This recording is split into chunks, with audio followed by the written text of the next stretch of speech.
चलिए आज देख लेते हैं उत्तर वैदिक काल। इससे पहले हमने ऋग्वैदिक काल पढ़ा था और ऋग्वैदिक काल में आपने राजनीतिक व्यवस्था देखी, सामाजिक व्यवस्था देखी, आर्थिक व्यवस्था देखी और धार्मिक व्यवस्था देखी। ऋग्वैदिक काल जो था समानता पे था। यहाँ पे उत्तर वैदिक काल में आपको हायरार्की देखने को मिल जाएगी। तो ऋग्वैदिक उत्तर वैदिक काल का जो समय है वो आपको टोटल वैदिक काल का समय जो था वो 1500 BC से लेकर 600 BC था, जिसमें से ऋग्वैदिक काल का था 1500 BC से लेकर 1000 BC तक। यहाँ पे सभ्यता का प्रसार धीरे धीरे हुआ और 1000 BC से लेकर 600 BC तक आपको उत्तर वैदिक काल का समय मिलेगा। यहाँ पे सभ्यता का विकास बड़ा तेजी से हुआ है। तो चलिए देख लेते हैं। वैदिक सभ्यता दो हिस्सों में बांटे हैं, ऋग्वैदिक काल या ऋग्वैदिक सहित सभ्यता या उत्तर वैदिक सभ्यता। तो इस चीज को ध्यान रखिएगा, टाइमलाइन जरूर याद रखिएगा, टाइमलाइन बहुत जरूरी है, नेसेसरी है। अब देख लेते हैं इसका भौगोलिक विस्तार। जैसे हमने उसमें भौगोलिक विस्तार में देखा था कि सब सिंधु प्रदेश के बारे में जानकारी मिला हुआ था। इससे हमको लगा कि ये सिंधु नदी के आसपास फैला हुआ है, सिंधु नदी और गंगा नदी के बीच में, सतलज नदी और यमुना नदी के बीच वाले क्षेत्र को ब्रह्मव्रत कहा गया था। मुजवंत का भी उल्लेख है जिससे हिमालय के बारे में हमें जानकारी मिलता था। तो वैदिक सभ्यता में या उत्तर वैदिक सभ्यता में जो इसका भौगोलिक विस्तार है ये गंडक नदी तक मिला हुआ है, गंडक से पूर्व की ओर। तो सतपथ ब्राह्मण एक ब्राह्मण है जो वेदों के बारे में लिखा गया है, उनकी जो अनुष्ठानिक व्याख्या कैसे है, वेदों को मंत्रों की अनुष्ठानिक व्याख्या, उसके बारे में एक ब्राह्मण लिखा गया है, सतपथ ब्राह्मण। उसमें एक कहानी है विधेय माधव की कथा। इस कथा में जिक्र मिलता है कि आर्यों का जो प्रसार है वो सदानीरा, जिसको उस टाइम में गंडक बोला जाता, गंडक से पूर्व की ओर हुआ। तो यानी कि जो सभ्यता का विकास है ये इधर की ओर हुआ। तो इस चीज को ध्यान रखिएगा। इस काल की सभ्यता के केंद्र पंजाब से हट के या बढ़ के कुरुक्षेत्र, दिल्ली और गंगा यमुना द्वाब के उत्तरी भाग हो गया, यानी कि फिर ये पूर्व की ओर चला गया। सतपथ ब्राह्मण में रेवा नर्मदा नदी का भी जिक्र मिलता है और सदानीरा गंडक का भी जिक्र मिलता है। इसका मतलब है कि नर्मदा मध्य प्रदेश तक ये फैल रहे हैं। अब थोड़ा सा उत्तर वैदिक काल में राजनीतिक संरचना देख लेते हैं, अर्थव्यवस्था देख लेते हैं, समाज देख लेते हैं, धर्म देख लेते हैं। ध्यान रखिएगा ऋग्वैदिक काल से कंपेयर करते रहिएगा। देखिए राजनीतिक संरचना में देखिए पहली बार क्षत्रिय राज्यों का उदय हुआ, यानी कि जो मुखिया का पद था वंशानुगत हो गया, या दूसरी ओर कहे राजा का पद वंशानुगत हो गया। लड़ने पे ज्यादा ध्यान दिया जाने लगा और राजा अपने आप की स्थिति को मजबूत करता जाएगा। राजा की दैवीय उत्पत्ति का सिद्धांत हमें ऐत्रीय ब्राह्मण से मिलता है, यानी कि इसका मतलब है कि वंशानुगत हो गया। वंशानुगत हो गया तो लोग उसको कैसे एक्सेप्ट करें, तो उसने देवों से इसकी तुलना कर दी। देवीय उत्पत्ति है, यानी कि ये राजा नहीं है, ये देव की संतान है। देव ने उन्हें राजा बना के भेजा, जिससे सारे लोग राजा को ना माने तो कम से कम ये तो समझे कि ये देवता का साथी है, देवता ने, भगवान ने उसको बना के भेजा है। तो देवीय उत्पत्ति की सिद्धांत को मान्यता दी गई। उत्तर वैदिक काल में राजतंत्रात्मक व्यवस्था मजबूत है। अब देखिए ध्यान रखिए, यहाँ पे जो था ऋग्वैदिक काल में जनतंत्रात्मक नहीं भी था, फिर भी कबीलाई पद्धति, जन सामान्य राजा चुनता था। लेकिन यहाँ पे राजतंत्रात्मक व्यवस्था हुआ। राजतंत्रात्मक मतलब आप राजा को चुन नहीं सकते, राजा का बेटा ही राजा बनेगा। राजा का पद वंशानुगत हो गया। इस काल में राज्य का आकार धीरे धीरे बढ़ने लगा। क्यों बढ़ने लगा? तो भैया देखिए लोहे की खोज हो चुकी थी। इसी लोहे की खोज के चक्कर में ऋग्वेद और उत्तर वैदिक काल में हमने डाइवर्जन किया हुआ था। लोहे की खोज हुई, जंगल कटे, बड़े तेजी से जंगल कटे, बड़े बड़े मोटे मोटे वृक्ष उसको काटा गया। इससे क्या हुआ? भूमि, साफ भूमि का प्रसार हुआ। भूमि का साफ प्रसार हुआ तो इससे दो चीज हुआ, कृषि का प्रसार हुआ। कृषि का प्रसार हुआ तो दो चीज इससे भी हुआ, अनाज सरप्लस हुआ। अनाज सरप्लस हुआ, अनाज सरप्लस हुआ तो इससे क्या हो गया? एक तो आपको जनसंख्या बढ़ा, खाने की कमी नहीं हुई तो जनसंख्या बढ़ा सकते हैं। दूसरी ओर राजा के पास बलि के नाम से या किसी और नाम से टैक्स सिस्टम ज्यादा, टैक्स कलेक्शन जो है ज्यादा होने लगा। और जैसे ही टैक्स बढ़ा इन्होंने अपनी स्थिति मजबूत की, हथियार खरीदे, सेना बनाया, उनको सैलरी दी, तो इस तरह से इनकी स्थिति मजबूत होती गई। तो राजा का महत्व बढ़ा और राजा को सम्राट, एकराट और अधिराज के नामों से जाना जाने लगा। इस काल में सभा समिति जैसी संस्थाओं का प्रभाव कम हुआ। आपको याद होगा सभा वरिष्ठ जनों की संस्था थी। समिति जो थी ये आपको जन सामान्य से जुड़ी संस्था थी। अब विदत के बारे में थोड़ा सा दिक्कत था कि सैन्य संस्था था या परिवार था, इसके बारे में दिक्कत था, लेकिन इसके बारे में भी है, लेकिन विदत का नामो निशान मिट गया और जो सभा समिति थी इसकी स्थिति धीरे धीरे कमजोर होने लगी। राज का राज्याभिषेक राजसूय यज्ञ के द्वारा संपन्न होता था। एक यज्ञ होता था जहाँ पे राजा को राज्याभिषेक किया जाता था, यानी कि मुकुट पहनाया जाता था। इस टाइम में कुछ यज्ञ थे, महत्वपूर्ण यज्ञ थे, जो अश्वमेध यज्ञ था, राजसूय यज्ञ था, वाजपेयी था, पुरुषमेध यज्ञ था। अश्वमेध जो है सर्वाधिक महत्वपूर्ण यज्ञ था। राजा के द्वारा साम्राज्य में वृद्धि के लिए घोड़े को स्वतंत्र छोड़ दिया जाता था कि भाई जाइए। जिस राज्य में घोड़ा घुसता था, अगर उस राज्य के राजा ने उस घोड़े को रोक लिया तो दोनों के बीच में युद्ध होता था। अगर राजा ने स्वतः जाने दिया तो इसका मतलब है कि उस राजा ने, जिसने घोड़ा छोड़ा है, उसकी महत्ता को स्वीकार कर लिया। तो इस चीज को ध्यान रखिएगा। राष्ट्रीय यज्ञ था, जब राजा का राज्याभिषेक होता था उससे संबंधित था। वाजपेयी यज्ञ था, अपनी शक्ति प्रदर्शन के लिए ये यज्ञ किया जाता था। और पुरुष मेध यज्ञ था। तो इस तरह के यज्ञों के बारे में थोड़ा जानकारी रखिएगा।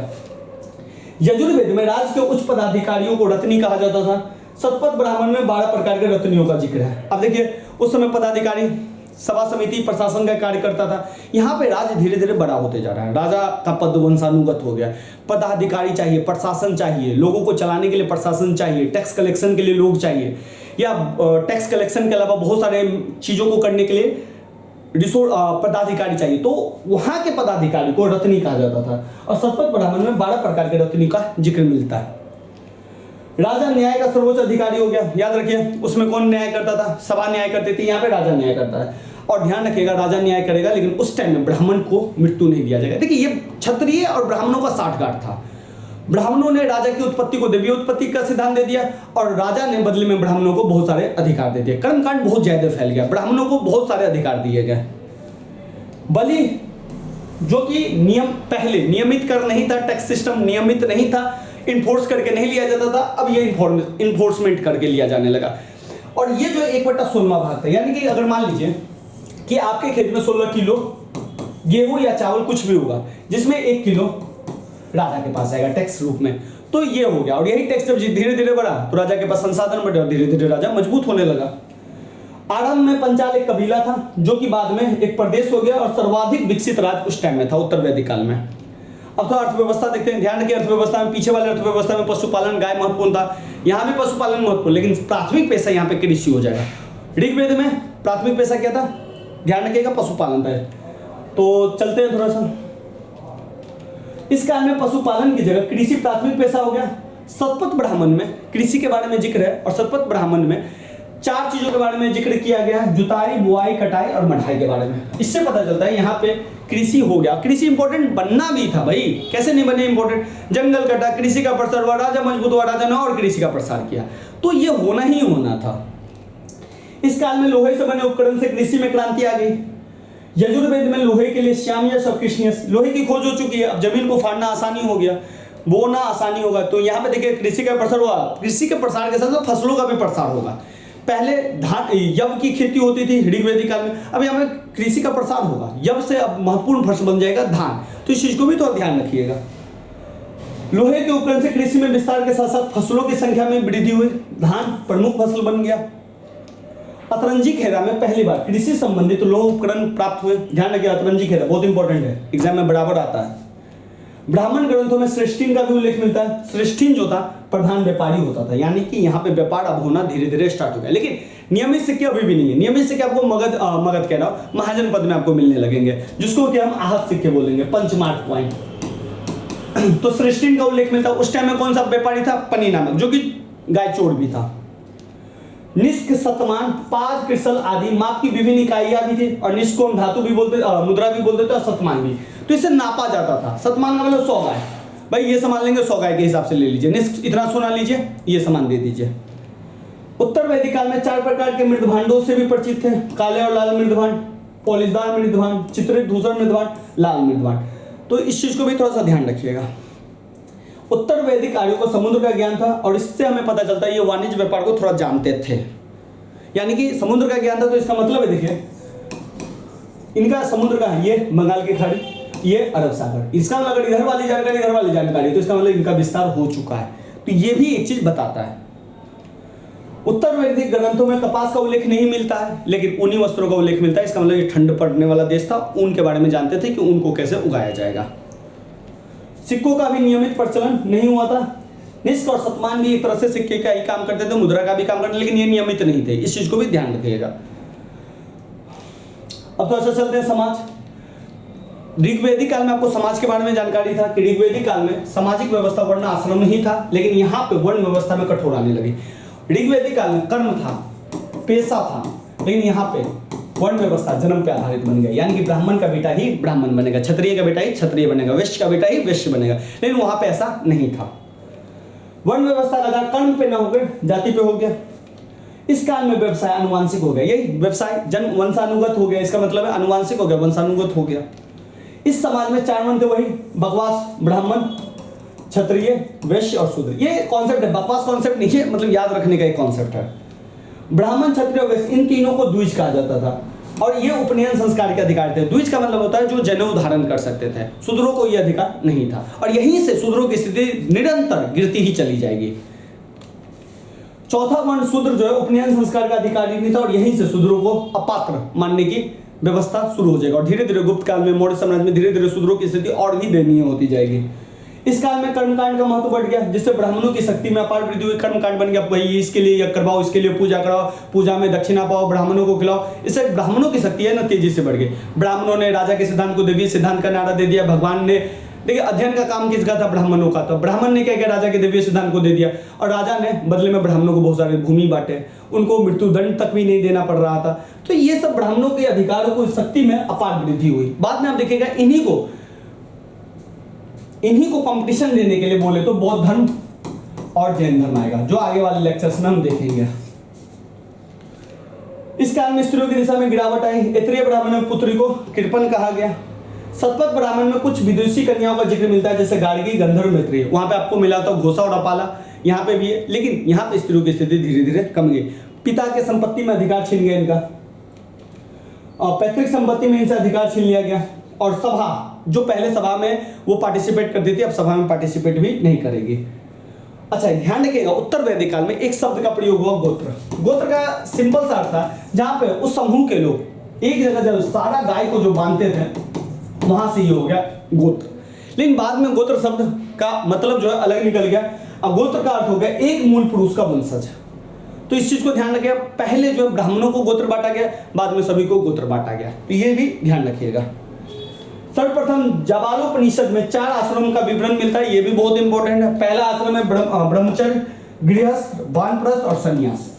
इन 4 आश्रमों का है। इसके अलावा धर्म, अर्थ, काम, मोक्ष, इसके बारे में भी थोड़ा जानकारी लिखेगा, ये भी था। धर्म के बारे में बात कर लेते हैं। अच्छा, ध्यान रखिएगा, उस टाइम में इंद्र बहुत महत्वपूर्ण देवता थे, दुर्ग को तोड़ना था। यहाँ पे प्रजापति जो सृजन के देवता है, ये महत्वपूर्ण हो गया। 2 अन्य देवता भी आए, जिनको हम रुद्र और विष्णु के 2 अन्य प्रमुख देवता हो गए। वरुण मात्र जल के देवता माने गए, जबकि पूषण अब जो है शूद्रों के देवता हो गए। पिछले काल में पूषण किसके देवता थे? जानवरों के देवता थे। अब किसके देवता हो गए? शूद्रों के देवता हो गए। पहले इंद्र, वरुण, अग्नि महत्वपूर्ण थे, अब हो गए प्रजापति, रुद्र और विष्णु। यहीं से कॉन्सेप्ट आ जाएगा ब्रह्मा, विष्णु, महेश का, तो ये भी ध्यान रखिएगा, यही है। इस काल में प्रत्येक वेद के अपने पुरोहित हो गए। सब वेद जो पढ़ाएंगे उनका अलग अलग पुरोहित है। जैसे ऋग्वेद को जो पढ़ाते थे वो होत्री था, सामवेद को उद्गात्री, यजुर्वेद को जो पढ़ाएंगे अथर्वयु और अथर्ववेद को जो पढ़ाएंगे वो ब्रह्म कहलाएंगे। तो ये जो जिस वेद का पाठन करते थे वो हो जाते थे। उत्तर वैदिक काल में अनेक प्रकार के यज्ञ प्रचलित थे, जिसके बारे में हमने देख लिया था, वाजपेयी यज्ञ, रासुई यज्ञ, अश्वमेध यज्ञ। मृत्यु की चर्चा सर्वप्रथम शतपथ ब्राह्मण में तथा मोक्ष की चर्चा उपनिषद में मिलती है। पुनर्जन्म की अवधारणा आ गई। यहाँ पे पहले ऋग्वैदिक काल में लोग जो है किस तरह की बातें करते थे? सुख, संपत्ति, भौतिक सुख। लेकिन अब यहाँ पे भौतिक सुख नहीं है, परलौकिक सुख की बात हो गई है। इहलौकिक नहीं, परलौकिक। या ऋग्वैदिक में इहलौकिक चल रहा था इस लोक में, लेकिन यहाँ पे परलौकिक चला गया। मृत्यु के बाद क्या होगा, मोक्ष मिलेगा या नहीं, इसके बाद जन्म कैसे मिलेगा, इस सब की बातें होने लगी। निष्काम कर्म के सिद्धांत का प्रतिपादन सर्वप्रथम ईशोपनिषद में हुआ, बहुत इंपॉर्टेंट है। कर्म कर, फल की इच्छा नहीं कर, निष्काम कर, इसको इस उपनिषद में दिया गया और यहीं से भगवत गीता का उल्लेख आपको आगे जाके मिलेगा। वैदिक काल में कुछ 16 संस्कार थे, इसके बारे में कुछ 16 संस्कार है। जैसे अन्न प्रशासन संस्कार, इसमें शिशु को 6ठे माह में अन्न खिलाया जाता था। चूड़ा कर्म, 3 से 8 वर्ष के बीच में कभी भी उसका मुंडन करवा दीजिए। कान को भेजने वाला संस्कार था रोगों से बचने के लिए। विद्यारंभ, 5वें वर्ष में बच्चों को अक्षर ज्ञान दिलाइए। उपनयन संस्कार था, बालक द्विज हो जाता था, यानी कि जनेऊ पहनाया जाता था उनको। वेदारंभ, वेद की शिक्षा आरंभ करने वाला संस्कार था। केशान संस्कार, 16 वर्ष की आयु हो जाए तो केस को हटा दीजिए फिर से। तो ये कुछ संस्कार थे। एक था गर्भधारण संस्कार, संतान उत्पन्न करने हेतु पुरुष और स्त्री द्वारा की जाने वाली क्रिया थी। एक पुष्पन संस्कार था, प्राप्ति के लिए मंत्रोच्चारण था। सीमांतोयन संस्कार था, जातकरण था, नामकरण था, निष्कर्म संस्कार था, समावर्तन संस्कार, विवाह संस्कार, अंत्येष्टि संस्कार। तो टोटल 16 संस्कार आपको उस टाइम में मिलेंगे। मनुस्मृति में 8 प्रकार के विवाहों का उल्लेख है। आपने उस टाइम में देखा एक अनुलोम विवाह था, एक प्रतिलोम विवाह था ऋग्वेदिक काल में, लेकिन यहाँ पे 8 प्रकार के विवाह आपको मिलेंगे। एक निंदनीय विवाह होगा और एक प्रशंसनीय विवाह होगा। वहाँ पे एक अनुलोम था, एक विलोम था, प्रतिलोम था। तो प्रशंसनीय विवाह और निंदनीय विवाह। प्रशंसनीय विवाह में ब्रह्म आता था, देव आता था, अर्ष आता था, प्रजापत्य आता था। ब्रह्म विवाह में क्या होता है, कन्या जब बड़ी हो जाती थी, वयस्क हो जाती थी, तो माँ पिता उनके लिए एक पति खोजता था, उससे शादी की जाती थी, ये ब्रह्म था। देव में जो यज्ञ में पुरोहित यज्ञ जो करवाते थे, उसके साथ बेटी की शादी कर दी जाती थी, तो ये इसको देव विवाह कहा जाता था। एक आर्ष था, कन्या के पिता यज्ञ कार्य हेतु 1 या 2 गाय के बदले कन्या का विवाह पुरोहित से कर देते थे।